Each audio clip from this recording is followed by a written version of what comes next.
Hi everyone, आज हम लोग एक बहुत ही इम्पॉर्टेंट क्वेश्चन सॉल्व करने वाले हैं। तो ये जो क्वेश्चन है ये एनसीईआरटी की जो 9th की बुक है उसकी एक्सरसाइज 10.1 का क्वेश्चन नंबर 7 है, जो कि बहुत ही इंपॉर्टेंट है। क्वेश्चन क्या है? Find the area of a triangle whose sides are 11 metre, 60 metre and 61 metre. तो यहाँ पे 3 साइड्स दी गई हैं। तो आपने स्टार्टिंग में चैप्टर के पढ़ा होगा कि कभी भी अगर 3 साइड्स गिवन होती हैं तो उसका एक फॉर्मूला लगता है एरिया का, जो होता है S is equal to A plus B plus C upon में 2। ये फॉर्मूला सुना होगा आप लोगों ने।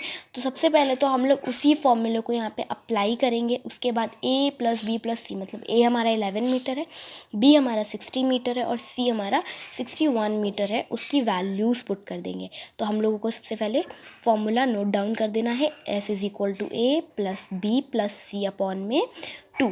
ठीक है, अब इसकी वैल्यू जो मैंने आपको बताई 11, 60 एंड 61 मीटर, इसको हम लोग को नोट डाउन कर देना है। एक और इम्पॉर्टेंट चीज़ कि ट्रायंगल के 2 एरियाज़ होते हैं। पहला होता है 1/2 इंटू बेस इंटू हाइट, और दूसरा होता है जो हेरोन्स फॉर्मूला होता है, जो इस क्वेश्चन में लगेगा, जो कि है √S in first bracket S minus A, second bracket S minus B और थर्ड ब्रैकेट S माइनस सी।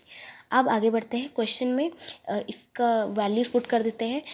तो वैल्यूज़ पुट करके हम लोग को S निकालना है, जिससे कि हम लोग वो हेरोन्स फार्मूला इसमें अप्लाई कर सकें। तो इन तीनों को जब हम लोग ऐड करेंगे तो इसका हमारा आंसर कितना आएगा? टोटल 132/2। ठीक है, तो 132 से 2 से 132 को काटेंगे तो 66 मीटर आंसर आएगा। तो हमारी S की वैल्यू यहाँ पे कितनी आ गई? 66 मीटर आ गई। आई होप इतना समझ में आया होगा। ठीक है, 66 मीटर आ गई। अब आगे हम लोगों को हेरोन्स फार्मूला का यूज़ करना है। तो हेरोन्स फार्मूला में सबसे मेन चीज़ क्या है? S है, तो हम लोगों ने S तो फाइंड कर लिया। अब वैल्यूज़ पुट करने में कौन सी बड़ी चीज़ है? अरे, बाय यूजिंग हेरोन्स फार्मूला, मतलब मैंने यूजिंग की जगह क्या लिख दिया। तो यहाँ पे लिखना है by using Heron's formula. Question में थोड़ी सी थ्योरी भी होनी चाहिए। ठीक है, हेरोन्स फार्मूला अप्लाई करेंगे। हेरोन्स फार्मूला भैया क्या है? हेरोन्स फार्मूला फिर से मैं बता रही हूँ, √S in first bracket S minus A, in second bracket S minus B, in third bracket S minus C. ये हमारा हेरोन्स फार्मूला है। अब S की वैल्यू कितनी निकाली थी? 66 निकाली थी, तो 66 लिख देंगे। उसके बाद S ब्रैकेट में S की वैल्यू 66, A कितना था? 11 था, फिर 66, फिर B 60 था और C कितना था? 61 था।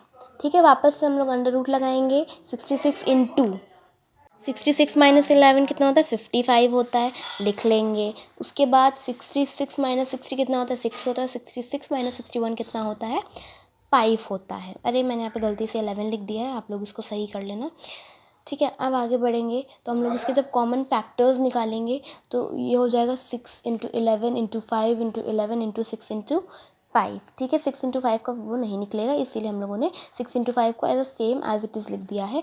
फिर अब देखेंगे हम लोग यहाँ पे हम लोगों को सब कुछ के 2 पेयर्स मिल रहा है, तो हम लोग उसको मैच करके फिर एक 6, एक 11 और एक 5 लिख देंगे, जिसका टोटल जब हम आंसर निकालेंगे वो आएगा हमारा 330 मीटर स्क्वायर। ठीक है, आई होप आपको ये क्वेश्चन समझ में आएगा। बहुत ही ईजी था।